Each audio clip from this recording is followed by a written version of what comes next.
In the wake of Israel assassinating more journalists in Gaza, it seems like, and I think, because they just basically killed Anas al-Sharif, who's probably one of the most, if not the most prominent journalist in Gaza, to be assassinated by Israel. It feels like the press corps is waking up a little bit to what has been going on. Some, I don't know, depending on how you're counting, 183 to 240 dead journalists later. Here is Ian Williams. Being interviewed with Brianna Goldriga on CNN. It's a long clip, but it's worth watching the whole thing. Foreign Press Association says it's outraged by the targeted killings of journalists in Gaza. Let's bring in Ian Williams, the president of the association. Ian, welcome to the program. As we've noted, we've seen repeated calls for Western journalists to be allowed into Gaza as the war approaches its 2-year mark. Just talk about, tell our viewers why that is so important to have Western journalists there to observe what is going on the ground throughout the war, and what the reaction has been and the justification when you reach out to the Israeli government demanding as much. Well, one of the points is we should trust Palestinian journalists as well, but there's profound sort of racism, and the Israeli government has basically said if you're Palestinian, you're not to be trusted. Whereas I think the foreign press, the press in general, are now beginning to learn that whatever the Israeli government says has to be taken with a hundredweight of salt, because there's, what they say bears no relation to reality. And they use keywords like, the Hamas Ministry of Defense. Hamas controls the place. And I mean, the Ministry of Health. Hamas controls the place. Journalists there, frankly, I don't care whether al-Sharif was in Hamas or not. We don't kill journalists for being Republicans or Democrats or, in Britain, Labour Party. Hamas is a political organisation as well as a terrorist organisation, perhaps. But it's not permissible to go killing people. This is phenomenal, but I've been thinking about this. When you talk about Hamas as a terrorist organization, that is only enabled by the fact that Palestine is not a state, because if Palestine were a state, it would necessitate it having a formal military.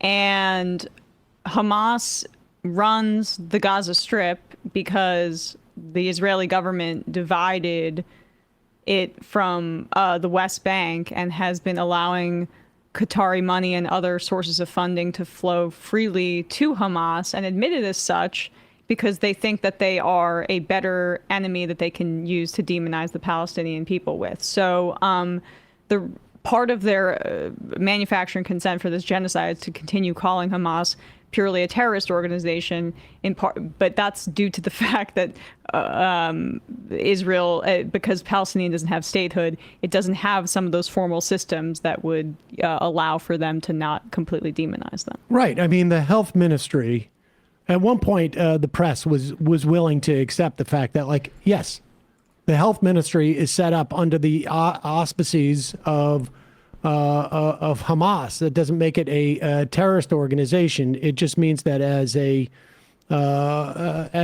broader organization, there is and people understood this in the context of Ireland. There was a military wing and a political wing, and as there is in Hamas too. Labour Party. Hamas is a political organisation as well as a terrorist organisation, perhaps, but it's not permissible to go killing people. And this was the distinct change now, is the IDF actually boasted that this was a targeted killing. And the reason they're doing that is they're not letting foreign journalists in. So Palestinian journalists are the only ones who are there, the only ones who can tell what's happening there. And what they're saying completely contradicts what's coming from Israeli spokesmen in Israel and across the world. It's quite clear they've documented the ongoing massacres, and the Israelis don't like it. What do you mean by not caring whether Anas al-Sharif was part of Hamas, because the Israelis have produced what they say is evidence and have longstanding statements where they say he was not only part of Hamas, but he was leading a Hamas cell. In your view, that doesn't make him fair game for Israeli targets? Well, first of all, I don't believe it. He's been working 24 hours on journalism. He doesn't have time to work in a cell on the side. The second point is I basically don't believe anything the Israeli government says about this. They've lied and lied and lied. They buried a whole medical team after denying it. They went and destroyed the evidence. They bombed hospitals, claiming there were Hamas facilities underneath, which weren't there. And the only way to conclusively disprove them was to let foreign journalists in, and they won't do that. So now they're basically sending, if foreign journalists are allowed in now, I would make sure they compose their wills before they go. These are two separate. The IDF has no compunction. These are two separate issues you raise. I think the majority of journalists around the world, and I would imagine a lot of our viewers, would support allowing Western journalists into Gaza to see for themselves and report for themselves what is happening in this war. But when you say you don't believe a word Israel is saying, there's been a lot of accusation thrown at Israel for not producing evidence to confirm some of the claims they've made. If they then produce evidence and you say, I don't believe it, where does that leave things? Well, it leaves things. We work on the balance of proof. Our job is to challenge authority. The authority here is denying I'm sorry. Okay, so this conflation, I don't understand how a reporter or somebody, an anchor on CNN, is conflating the claims of a government with evidence.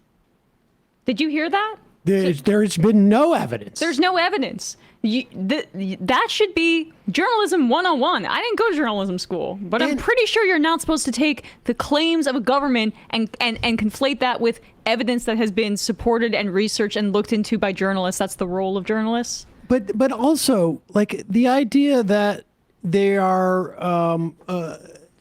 that the excuse that he is Hamas is somehow like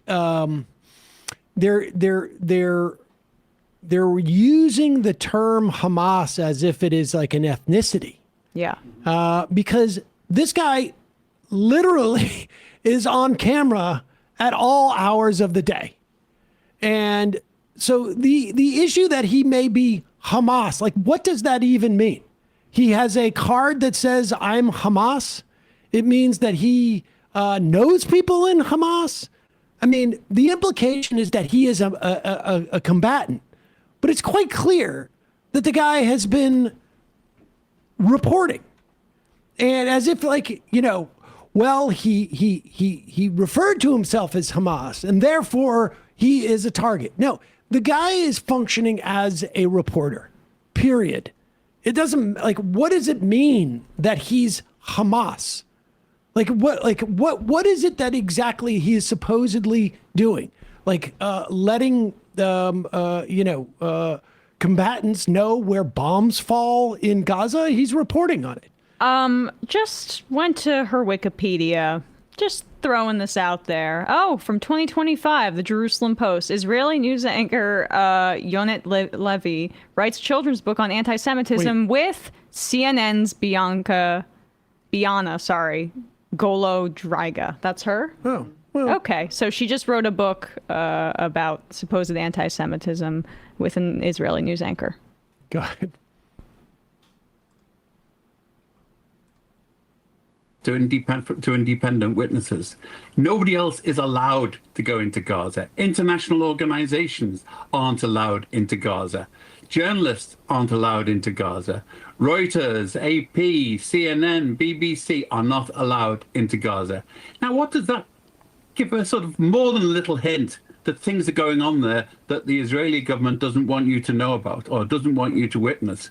What other conclusion are you going to give? There's a presumption in favor of Israel in a lot of this, which is totally unjustified after recent experience. I think, and they've targeted journalists before in the West Bank as well, by the way. We're looking at Gaza. but journalists have been assaulted and killed in the West Bank as well for witnessing what the settlers are doing, let alone what the IDF is doing. So I think we're really, it doesn't do Israel any great favors, but basically making everything they say totally questionable. All right, Ian Williams, we'll have to leave it there. Thank you so much for the time, President of the Foreign Press Association. We appreciate it. Just leave it there. Good for him.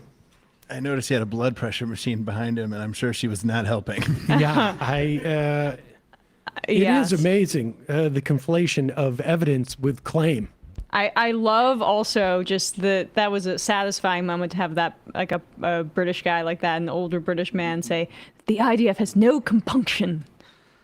Yeah, I'd like to see her reporting on Kim Jong-un winning 100% of the vote. Yeah. I mean, Government says. Government says it won. they claim they provided evidence.